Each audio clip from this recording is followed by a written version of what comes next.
آپ کے سامنے سوال یہی ہے، آپ کو اس سوال کے لیے آپشن کیا ٹھیک لگتی ہے؟ آپ کو کیا لگتا ہے کہ اب باغ دور سنبھال لی ہے، شہباز شریف نے وزیر اعلیٰ پنجاب ہیں، آپ کو لگتا ہے کہ وزیر اعظم کے لیے بھی نومینیٹ کرے گی مسلم لیگ انہی کو؟ شکریہ ثنا۔ سب سے پہلی بات، شعیب الدین صاحب نے خود ہی عندیہ دے دیا ہے پارٹی کے اتحاد کا،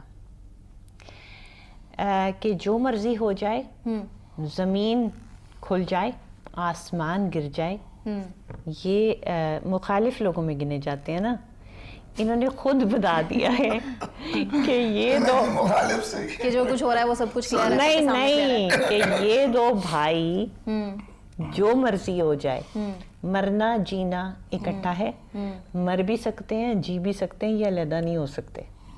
ٹھیک یہ مخالفین مان رہے ہیں آج۔ تو وہ جو پہلے اختلافات تھے وہ کیوں تھے پھر؟ بھیا چیزیں بہت پہلے سارٹ آؤٹ ہو جانی چاہیے تھی۔ نہیں اختلافات دیکھیں، ایک فیملی بھی ہوتی ہے نا، آپ کی میری فیملی ہو تو اس میں اگر مقاصد ایک ہی ہوں تو اس کی اپروچ ہر بندہ ڈیفرنٹ طریقے سے سوچتا ہے۔ ایک بندہ کہتا ہے یار یوں کر لو، دوسرا کہتا ہے نہیں میرے خیال میں یہ طریقہ بہتر ہے، یہ دیکھیں وہاں تک ضرور تھا اختلاف ہوتے، لیکن اس کا یہ مطلب نہیں کہ الگ ہو جائے انسان۔ نہیں مطلب وہ نہیں ہے، مطلب الگ بھی ہو سکتے ہیں، بٹ دا پوائنٹ از کہ دیکھیں ایک اسٹریٹجک وجہ ہے جس سے یہ الگ نہیں ہو سکتے۔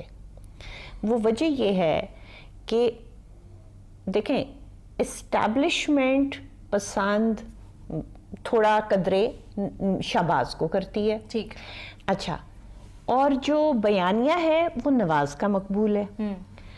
اب جائیں تو کہاں جائیں؟